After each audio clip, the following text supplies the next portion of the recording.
하나님 말씀 같이 보겠습니다. 시편 42편 1절로 5절이 되겠습니다.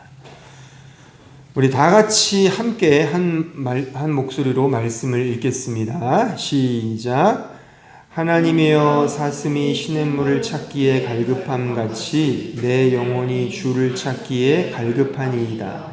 내 영혼이 하나님 곧 살아계시는 하나님을 갈망하나니 내가 어느 때에 나아가서 하나님의 얼굴을 배울까? 사람들이 종일 내게 하는 말이 내 하나님이 어디 있느뇨 하오니 내 눈물이 주야로 내 음식이 되었도다. 내가 전에 성의를 지키는 무리와 동행하여 기쁨과 감사의 소리를 내며 그들을 하나님의 집으로 인도하였더니 이제 이 일을 기억하고 내 마음이 상하는도다. 내 영혼아, 내가 어찌하여 낙심하며 어찌하여 내 속에서 불안해하는가? 너는 하나님께 소망을 두라. 그가 나타나 도우심으로 말미암아 내가 여전히 찬송하리로다. 아멘. 오늘 율법과 복음 시리즈 28번째 시간입니다. 오늘은 하나님은 어디 계시는가 라는 제목으로 말씀을 증거하겠습니다. 우리 인간의 가장 궁극적인 질문, 물음, 끊임없이 우리의 어떤 본질의 사유 속에서 몸부림치는 그러한 물음은 하나님의 존재의 여부라고 생각을 합니다. 다시 말하면 하나님은 진짜 존재하는가? 그리고 존재한다면 도대체 하나님은 어디 계시는가? 이런 질문일 것입니다. 여러분들은 하나님을 믿으시죠? 그렇다면 하나님은 어디에 계신다고 생각하십니까? 어디 계시는 것 같아요? 하나님은 성경에 의하면 하나님은 성전에 계십니다. 성전은 지금의 이 교회를 의미하겠죠? 그러면 지금 우리는 하나님을 만나기 위해 이 교회에 지금 모이신 거라고 볼 수 있겠죠. 지금 교회에 나와서 지금 하나님을 만나고 있는 중이신 거죠? 그렇습니까? 우리 아담하니까 서로 토론하면서 같이 질의응답하면서 여유 있게 하시자고요. 자, 그러니까 하나님이 교회에 계신다는 게 성경의 지론인데, 그러면 하나님은 이 교회에 계시는 거잖아요. 그럼 어떤 교회에 계시는가 이겁니다. 우리가 지금까지 율법과 복음의 시리즈를 배우면서 십계명, 그리고 제사, 그리고 성막까지 배웠고요. 오늘은 이제 마지막이에요. 이제 율법 시리즈의 성전까지. 그러니까 요것이 특히 구약 성경에서 하나님의 하나님 되심을 드러내는 굉장히 중요한 도구들인데, 이런 의미들을 우리는 너무 율법적으로만 이해한다는 거죠. 그러니까 율법이라는 건 내가 어떻게 해야 되는 식의 개념으로 이런 내용들을 이해하기 때문에 전혀 성경적이지 않은 내용들로 신앙생활을 영위해 간다는 것입니다. 그러니까 성경에서 성전, 교회는 도대체 어떤 의미이길래 하나님이 그런 성전과 그런 교회에 계시는가 이겁니다. 사람들은 하나님이 성전에 계신다는 이 사실을 매우 인간적인 차원에서 이해하고, 그래서 성경의 진리를 많이 곡해하고 오해하는 경우가 참 많다는 것입니다. 그래서 인간적 차원, 즉 눈에 보이는 어떤 성전의 건물로서만 이해한다는 것입니다. 그래서 교회당이나 성전을 지을 때 매우 화려하고 영험한 그런 성전 건축에만 사활을 걸지, 하나님이 도대체 기거에 계시고 임재하시는 그 성전, 교회의 참된 의미에 대해서는 많이 간과한다는 사실입니다. 저는 지난 주 중에 가족과 함께 동유럽 쪽 여행을 짧은 한 주간 동안 다녀왔습니다. 가까운 프라하를 시작하여 오스트리아 빈을 찍고 이제 우리의 7일 오르트인 부다페스트를 이렇게 보고 왔는데, 다들 아시겠지만 각 유럽의 각 도시마다 대단한 성당들이 있습니다. 그쵸? 아시다시피 프라하에는 그 성 비투스 대성당이 있죠. 그리고 오스트리아 비엔에는 그 슈테판 대성당이 있더만요. 아주 대단히 멋있어요. 다들 아시겠지만. 그리고 부다페스트에는 이제 성 이슈투반 대성당. 다 대성당이 그레이트. 어마어마해요, 그냥.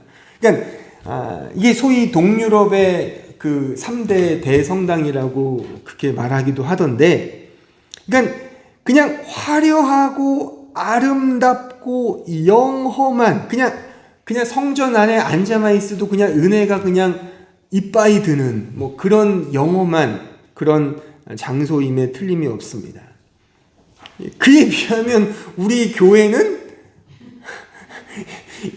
하나님의 임재의 임자를 포함도 안 되고 이응에도 못 미치는 그런 수준으로 생각이 들겠죠. 따지고 보면. 그러니까 하나님의 임재, 하나님이 어디에 계시는가? 성전에 계시는데 구약부터 시작하여. 그래서 다음 시간부터 이제 구체적으로 배우겠지만, 그래서 솔로몬이 성전을 짓잖아요. 제1성전이라고 하고 그 이후에 망하고 또 수룹바벨 성전을 짓고 또 그게 또 무너지고 그 이후에 헤롯이 또 유대인들을 위해 성전을 만들어주고 그것이 로마 제국에 의하여 이제 또 이렇게 망하고 그러잖아요. 그런 지금 팔레스틴의 전쟁은 성전을 찾는 전쟁인 거예요, 사실상요. 누가 저 예루살렘 성이 성전이거든요. 그 전체가 다. 시온산이고 그 시온산이, 그러니까 예루살렘에 저도 안 가봤지만 신대원 때 성지순례를 가는데 저는 안 갔어요. 뭐 돈도 없고 시간도 안 돼서 안 갔는데, 근데 실제 그 예루살렘에 가면 예루살렘 자체가 성이에요. 하나의 거대한 성. 그래서 거기에 시온산도 있고 골고다 언덕도 있고 뭐 감람산도 다 거기에요, 그게. 그러니까 시편에서 저 산을 보라는 게 예루살렘 성을 말하는 거예요. 시온산도 저 예루살렘이, 그게 다 성전이에요. 성전. 그러니까 그렇듯 대단히 중요한 성전, 하나님의 임재가 상징되는 그 성전인데, 그것을 이 성경 시대에도 그랬고 역사 시대에도 그렇고 지금도 마찬가지인 것이, 끊임없이 그 성경의 본의는 이해하지 못한 채 그냥 눈에 보이는 화려하고 아름답고 영험하고 뭐 이런 식의 뭐 고딕 양식 뭐 이런 식의 어떤 정말 번드르한 그런 양식을 가지고 그냥 건축에만 목을 맨다, 그겁니다. 인간적인 차원인 거죠.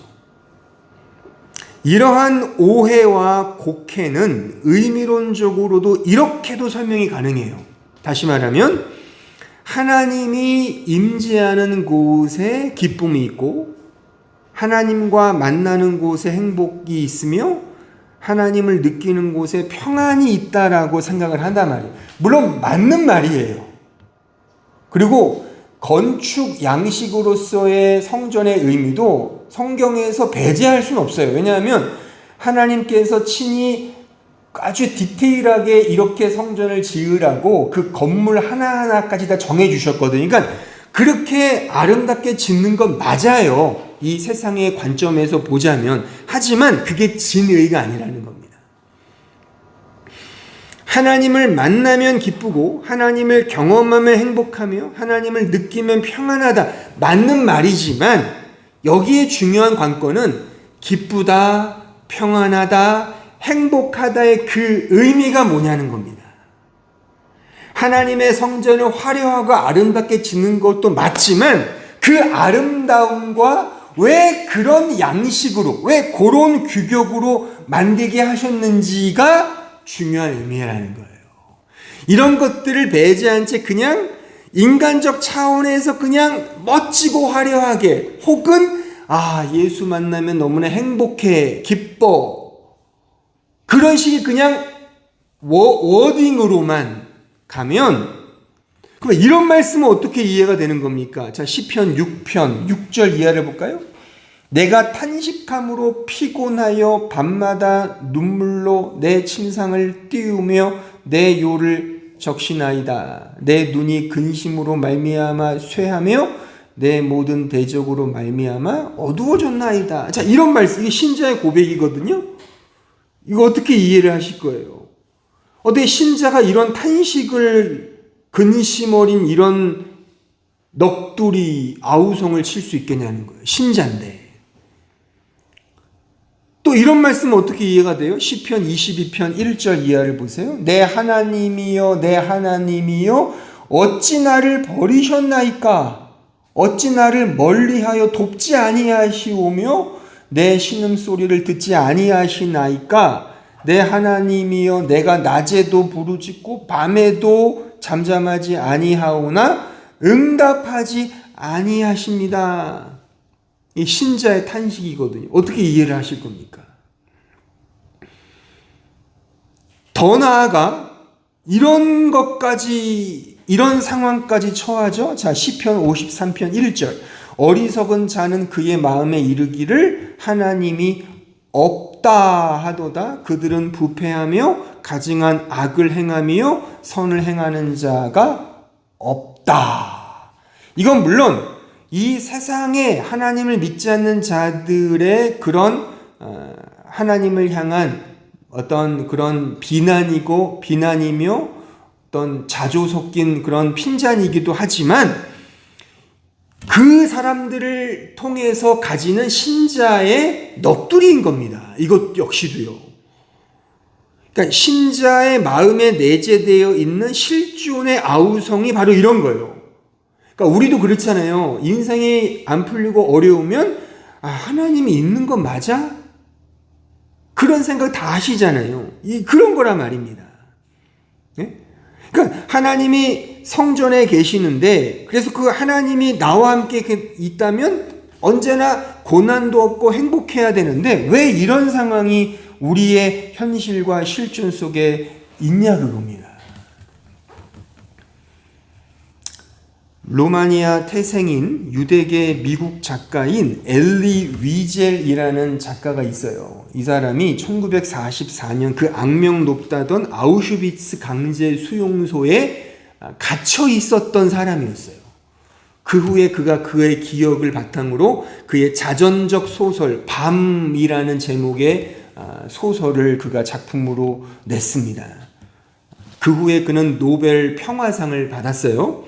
근데 이 사람이 그 어린 나이에 아우슈비츠 강제 수용소에 수감되면서 정말 그 상황을 이렇게 이 한 단어로 묘사하거든요. 우리가 짐작하듯이 거기는 지옥이었다. 이런 일화가 그의 책 속에 소개되어 있어요. 한 어린 소년이 이유도 없이 그냥 교수대로 끌려가서 그냥 교수대의 목이 달려 죽임을 당하는 거예요. 그러니까 30분 동안 그냥 사투가 벌어지는 그 상황, 그리고 죽었죠. 그 장면을 보며 그의 입에서 이런 말이 터져 나왔다고 합니다. 하나님은 도대체 어디에 계시는 거야? 이 사람도 유대인이기 때문에 하나님을 믿었겠죠. 근데 이런 고백인 거죠. 하나님 도대체 어디 계십니까? 저는 이렇게 생각을 해요. 분명 신자는 하나님을 사랑합니다. 그런데 그 사랑이 깊어질수록 바로 이러한 처절한 아우성이 더 커진다고 말입니다. 그러니까 여러분들이 믿음이 있을수록 도대체 하나님은 어디 계시지의 아우성이 터져 나오는 법입니다. 하나님을 사랑하지 않고 하나님을 믿지 않는 자들에게는 하나님이라는 존재 자체가 없기 때문에 하나님이 어디 계시지라는 그 아우성이 처질 이유가 없죠. 그래서 저는 갈망은 곧 갈등이라고 생각을 합니다. 오늘 본문이 그 내용이에요. 오늘 본문에 즉 목마른 사슴이 시냇물을 찾아 헤매는 그 갈망은 왜 내 눈물이 주야로 내 음식이 되지의 갈등인 겁니다. 그래서 갈망 속 갈등이며 갈등 속 갈망인 것입니다. 낙심과 불안은 곧 그 소망의 반대말이기보다 소망을 가진 자의 실존의 현실인 겁니다. 진정한 소망을 가진 자, 진정 하나님을 사랑하는 자는 갈등하게 되어 있고 그의 실존은 낙심과 염려와 불안이라는 사실입니다. 왜 나를 버리셨습니까? 라는 절규는 달리 말하면 나는 하나님밖에 없습니다의 고백이란 말입니다. 절규를 고백을 절규로 이해하지 못한 자는 진정한 의미에서 절규도 고백도 해보지 못한 자일 것입니다. 이런 의미에서 믿음 생활의 실존은 하나님은 도대체 어디에 계십니까? 의 질문의 연속이고 내 눈물이 주야로 내 음식이 되는 그런 현장인 것입니다. 내가 고통 중에 있을 때 도대체 하나님은 어디에 계셨습니까? 라는 신자의 절규인 거예요. 그럼 하나님이 이렇게 답을 하시죠. 그 고통 속에 있는 너와 함께 나는 있단다 라고 말이죠. 이게 성전의 의미인 거예요. 다시 말합니다. 하나님이 어디 계시는가? 바로 고통 속에 있는 그 사람 안에 계신다 그겁니다. 이게 성전의 의미인 거예요. 왜냐하면 성전은 다름 아닌 예수님이기 때문에 그래요. 그리고 성전은 다름 아닌 예수님의 십자가이기 때문입니다. 자, 요한복음 2장 19절 이하를 보시겠습니다. 예수께서 대답하여 이르시되 너희가 이 성전을 헐라 내가 사흘 동안에 일으키리라. 유대인들이 이르되 이 성전은 46년 동안의 지었건을 내가 3일 동안에 일으키겠느냐 하더라. 요게 이제 헤롯이 유대인들을 위해 만든 그 성전, 이게 예루살렘 성전이에요. 우리가 말하는 교회 46년 동안 지었으면 뭐 기똥차겠죠. 그죠? 그러니까 지었는데 내가 3일 동안에 이걸 일으키겠다고.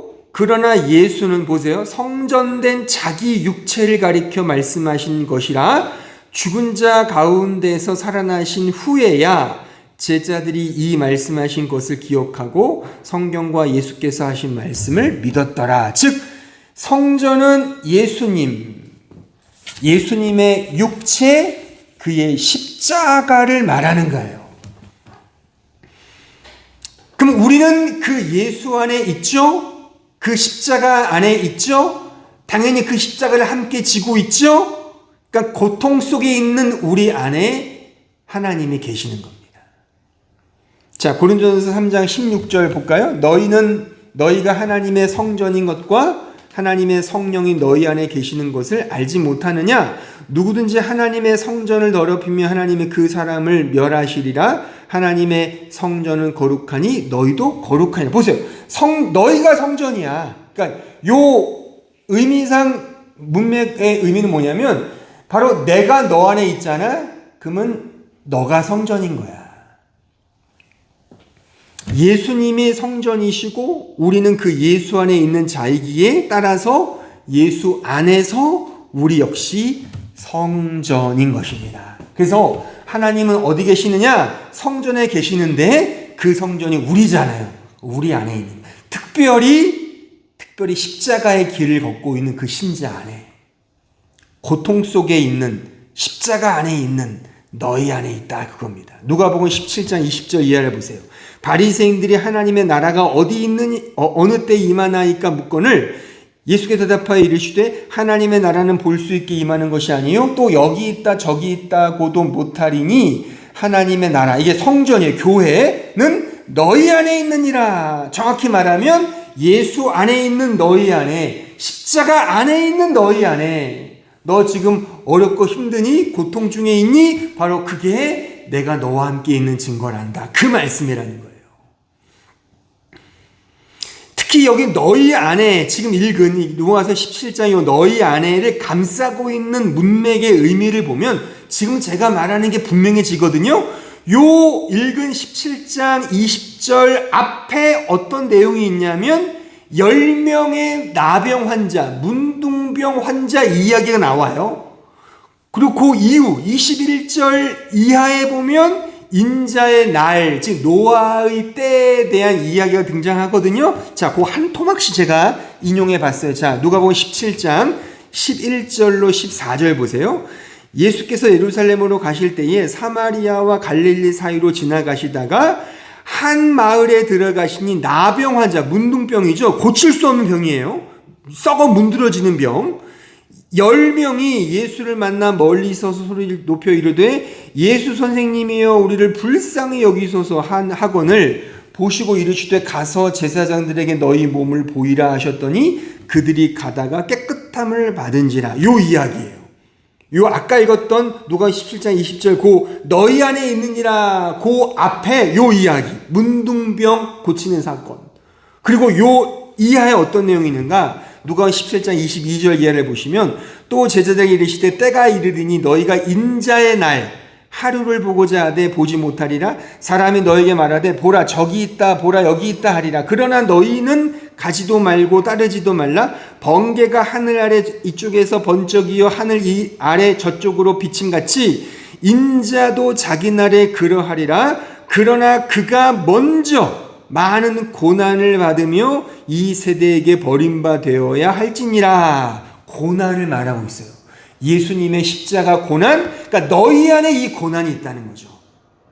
요 문맥이 그렇잖아요. 문둥병 환자, 너희는 죄인이야. 그 죄인된 자리에 하나님이 있고 또한 고난의 그 자리, 십자가 자리에 바로 내가 있다. 내가 있는 그 자리가 너희 아니야. 그러니까 너희 안에 뭐가 있다? 우리는 죄인 맞습니다. 그 죄인된 자리 또한 그 고난의 십자가의 그 자리, 바로 그 자리에 하나님이 계신다. 그 말씀인 겁니다. 따라서 신자의 삶은, 하나님이 계시는 신자의 삶은 바로 예수님의 십자가를 그대로 살아가는 삶이 맞는 거죠. 고난의 십자가를 그냥 지고 사는 자가 바로 우리 신자의 믿음의 여정인 것입니다. 그 십자가 안에서 찬송과 기쁨이 흘러나오는 법인 거예요. 왜요? 바로 그 고난의 자리에 하나님이 계시니까. 오늘 본문 5절의 신자의 낙심과 불안이 그래서 맞는 거예요. 불안하고 낙심하고 근심 있는 그 자리가 사슴이 시냇물을 찾아 헤매이는 그 하나님을 향한 사랑의 실존적 모습인 겁니다. 하나님을 사랑하는 자는 그래서 근심하는 거예요. 어떤 의미에서? 십자가의 길을 걸어가는 그 고단한 삶, 광야의 길을 걸어가는 그 연단의 삶, 불안과 낙심과 그 어려움의 십자가의 삶을 그대로 살아가는 거예요. 그래서 오늘 본문 다시 5절을 보세요. 내 영혼아 내가 어찌하여 낙심하며 어찌하여 내 속에서 불안해하는가? 너는 하나님께 소망을 두라. 이게 재밌잖아요. 이게 말하자면 부정적인 말 속에 긍정이 나와 있는 건데 그게 무슨 말이에요? A는 B다. 이게 A가 뭐예요? 낙심, 불안이잖아요. 이게 소망인 겁니다. 바뀌는 게 아니라 성경은 바뀌는 게 아니라 그 소망의 실존이 뭐냐? 그게 낙심과 불안의 그 상황 그 자체가 우리에게는 소망이며 그 소망 중에 바로 그런 실존을 경험하면서 찬송이 터져 나오는 거라 그겁니다. 따라서 하나님을 믿고 믿음 생활을 해 나가는 그 과정과 상황은 사실 바뀌지 않잖아요. 우리가 예수를 잘 믿는다 그래서 찐따에서 인싸가 되지 않고 하나님의 말씀에 순종한다고 해서 꼬리가 머리가 되지 않습니다. 우리가 예수를 잘 믿는다고 해서 너저분한 루저에서 VIP 승리자가 되지 않습니다. 예수를 잘 믿어도 여전히 루저일 수 있고 예수를 열심히 따라가도 거짓 신세를 면하지 않을 수가 있다니까요. 그러니까 성경 어디에도 우리의 삶에 세상의 어떤 모습의 양상에는 관심이 없어요. 중요한 건 우리의 삶 그대로를 받아들이고 이게 하나님이 나에게 주신 삶의 여건이구나를 알고 그냥 뚜벅뚜벅 그 안에서 소망을 가지고 살면 된다 그겁니다. 제가 너무 혹 이렇게 오해하시면 안 됩니다. 제가 비관적으로 말하거나 염세적 의도를 가지고 지금 일부러 더 이걸 강조하는 게 아니에요. 성경이 그걸 말하고 있는 겁니다. 성경에서 하나님이 계시는 곳은 성전이잖아요. 근데 재밌게도 제가 다음 주부터 하나하나 제가 이제 마지막이니까 이걸 이제 마무리 지을 건데 제가 성전, 교회, 성경이 말하는 교회를 제가 하나하나 설명해 드릴 텐데 그 어느 것 하나 제대로 된 교회가 있습니까? 그러니까 세상적으로 봤을 때 제가 앞서 말했던 제가 다녔던 성 비투스 성당이나 대성당이나 이런 슈테판 지금의 우리 여기 드레스에 있는 크로이스 성당이나 프라우엔 키리에 보세요.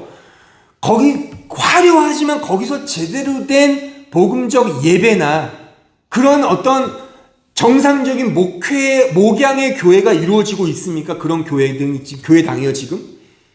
그냥 관광지인 거예요. 관광지. 너무 웃기잖아요. 화려하게 지었는데 그건 그냥 그 시대에 쓰임받고 끝나는 겁니다. 그러니까 어떻게 망하는 거죠. 그러니까 성경에 나오는 성전, 솔로몬이 그렇게 소위 말해 일천 제사를 그것도 아니에요. 일천 제사라는 말이 제가 다음 주에 설명해 드릴 텐데 1000번 드렸다는 게 아니에요. 우리 너무 성경을 오해하고 있습니다. 어쨌든 솔로몬이 이제 정성을 들여서 성전을 만들었어요.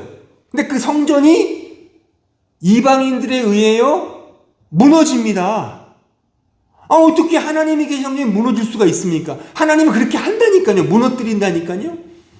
또한 그 이후에 수룹바벨 성전이 만들어져요. 재건을 하죠. 그것도 망해요. 무너집니다. 그 이후에 헤롯에 의해서 만들어지긴 했지만 그 제3성전이라고 하는데 망했죠. 로마 제국이 이제 쳐들어와서 이제 망했어요. 무너졌어요. 어떻게 성경에 나오는 그런 거룩한 성전이 다 무너지냐고요. 이게 하나님의 뜻이라니까요. 의도가 있는 겁니다. 그것이 드러내고 있는 것은 결국에 십자가를 드러내는 거예요.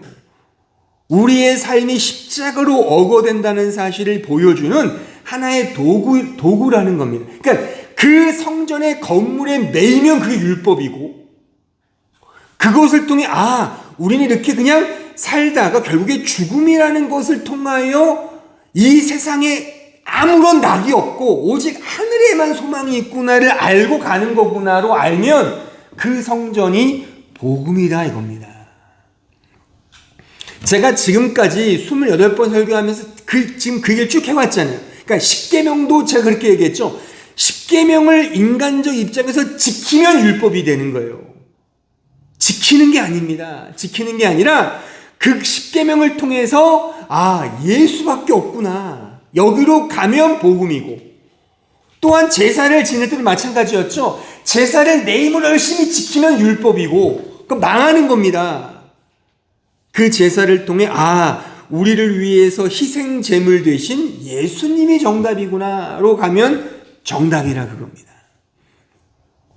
지난주까지 설명한 성막도 마찬가지예요. 성소, 성막, 지성소 다 그것을 인간이 뭔가를 하기 위한 도구로 삼는 율법이지만 그것을 통해 나를 위하여 저렇게 피 흘리시고 찢기신 그 메시아 예수님이구나로 알면 그게 복음인 거예요. 성전도 마찬가지인 거예요. 성전도 결국에 하나님이 계시는 그곳인데 바로 그것이 무엇을 상징하는가? 바로 우리의 믿음의 삶은 결국 십자가로 어거되는구나. 이런 의미에서 하나님은 정확하게 역사 속에 보여주셨어요. 역사 속에서 정말 어떤 기간만 하나님이 쓰시지 그 기간 너머까지 쓰신 교회가 있습니까? 있으면 말해보세요. 없습니다. 이건 뭘 상징하냐면 그 시대에 맞는 그 장소에 필요한 하나님의 교회 공동체가 필요하지만 쓰임받고 분해되고 와해되고 무너지고 없어지는 겁니다. 영원한 지상교회는 없어요. 그래서 지금의 저 유럽의 그 수많은 대성당들의 파리만 나뉘는 거예요. 물론 관광객들만 미어 터지겠죠. 하지만 거기서 정상적인 복음의 예배나 은혜를 아는, 은혜를 선포하는 예배가 거기서 거행되냐고요. 그게 맞다는 겁니다. 그래서 종종 그런 말 하잖아요. 소위 우리 장로교단의 뭐 산실이면서 청교도의 산실이고 뭐 영국, 잉글랜드 교회를 엄청나게 역사적으로 쓰임 받았잖아요. 근데 지금은 다 넘어간다면서요. 뭐 예배당이 무슨 뭐 디스코텍이 되고 뭐 술집이 되고 그런다잖아요. 이걸 보면서 아 이러면 안 되는데 그게 맞는 거라니까요. 그게 어떤 의미에서. 그러니까 이게 이런 역사, 그러니까 물론 그게 뭐 이렇게 뭐 이거를 뭐 희화하거나 뭐 이렇게 잘됐다 박수 치는 건 아니에요. 근데 이걸 전체 역사가 흘러가는 이 맥락을 보면 이 모든 것들이 다 하나님의 뜻대로 움직이는 것이지 쟤네들이 이렇게 전도를 안 해서 교회가 망하네? 이게 아니라 말입니다.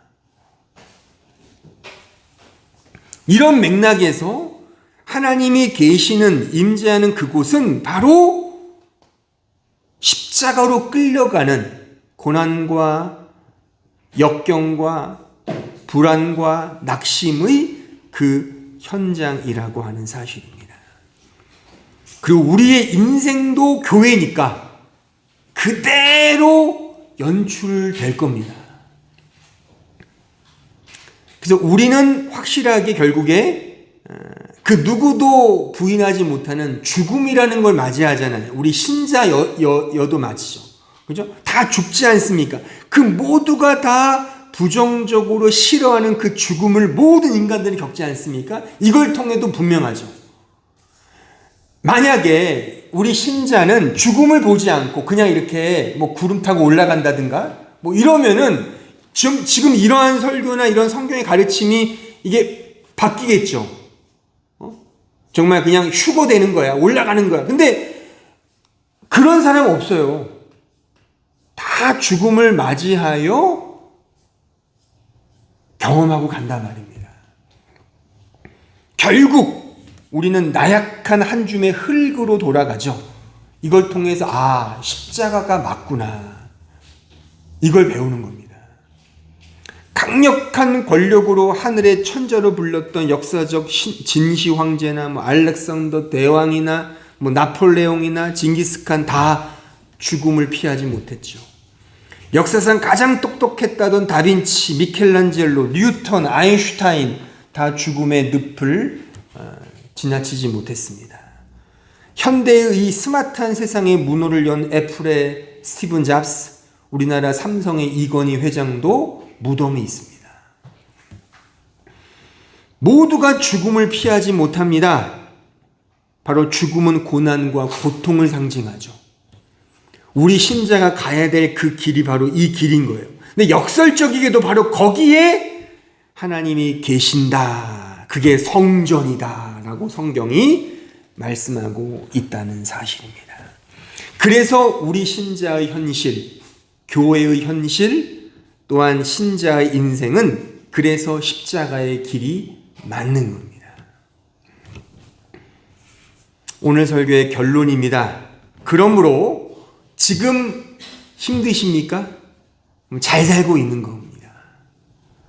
지금 어렵다면 제대로 잘 가고 있는 증거인 겁니다. 고난과 고통 속에 있다면 바로 거기에 하나님의 임재가 지금 깃들고 있는 그 현장인 것입니다. 성경에서의 성전과 교회는 역사 속에서 끊임없이 무너지고 망하고 해체되고 와해되는 그런 현실이었습니다.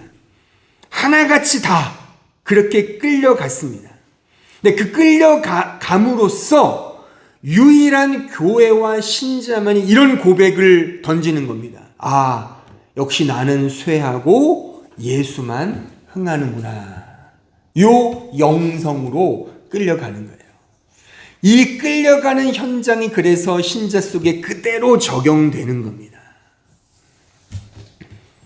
그래서 힘든 인생, 어려운 인생을 우리 신자는 뚜벅뚜벅 걸어갈 수밖에 없는 거예요. 근데 그 안에서 하나님의 임재를 경험하면서, 그래서 제가 늘 말씀드리듯이, 그래서 이 세상이 줄 수 없는 진정한 기쁨을 거기서 받는 거예요.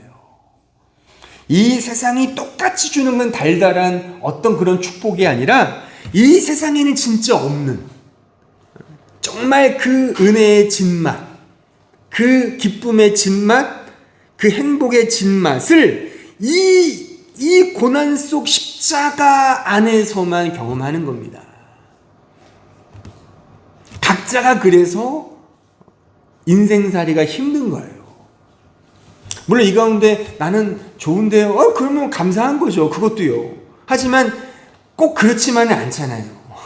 그렇지만 않잖아요. 뭐 잘 풀릴 때도 있겠지만, 뭐 그때는 또 뭐 기뻐하세요. 뭐 감사하고 또 헌금도 많이 내시고 돈 많이 버시면. 하지만 인생이 그렇지 않거든요. 늘 괴롭고 힘들고 어려울 때가 있단 말입니다. 그럴 때 이게 제대로 가고 있구나로 생각하면 이래나 저래나 좋은 거 아닙니까? 이게 복음이라는 거예요, 이게. 그러니까 우리가 누구를 비교할 것도 없고 누구를 부러워할 것도 없는 거예요. 왜요? 잘 풀리면 하나님께 감사하는 거 당연한 거죠. 인생에 감사하니까, 인간적으로. 하지만 안 풀려요. 근데 그게 오히려 맞아요. 그러면 내가 제대로 가고 있구나. 근데 그런 여정의 원인을 따지지 마시고, 뭐 내가 이렇게 여유를 부려서 뭐 험한 꼴을 보고, 뭐 부모 잘못 만나서, 뭐 가정이 남편 잘못 만나서, 뭐 이런 식의 이런 사사로운 거 따지지 마시고 그냥 현실, 지금의 실존을 보자는 거죠.